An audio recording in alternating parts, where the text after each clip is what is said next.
மக்களால் நான், மக்களுக்காகவே நான், அதாவது உங்களால் நான், உங்களுக்காகவே நான் அப்படிங்கிற ஒரு தைரிய குரலை இன்னைக்கு தமிழ்நாட்டுல நிறைய பேர் மிஸ் பண்றோம். புரட்சி தலைவி அம்மாவுடைய பொலிட்டிக்கல் ஐடியாலஜியும் பொலிட்டிக்கல் மூவ்ஸும் நமக்கு நிறைய இடங்கள்ல பிடிக்காம இருந்திருக்கும். பட் அவங்களுடைய தைரியத்திற்கும் அவங்களுடைய ஆளுமைக்கும் என்னைக்குமே நான் ரசிகை.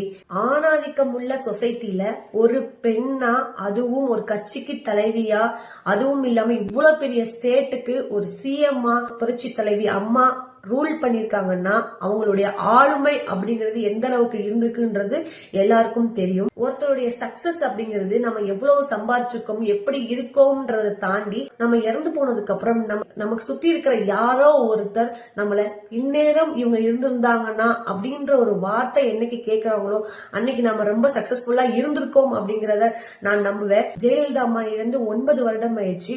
பட் இன்னைக்கும் நாம இந்நேரம் அம்மா இருந்திருந்தா அப்படிங்கிற ஒரு வார்த்தையை சொல்றோம் அப்படின்னா அந்த அம்மாவுடைய கான்ட்ரிபியூஷன் டு தமிழ்நாடு எவ்வளவு இருந்திருக்கும் அப்படிங்கறத நான் சொல்ல தேவை கிடையாது. அரசியல் ரீதியா எவ்வளவு மாற்று கருத்துக்கள் இருந்தாலும் என்னை மாதிரி பெண்களுக்கு ஜெயலலிதா அம்மா மாதிரி ஒரு பெண் என்னைக்குமே இன்ஸ்பிரேஷன் தான்.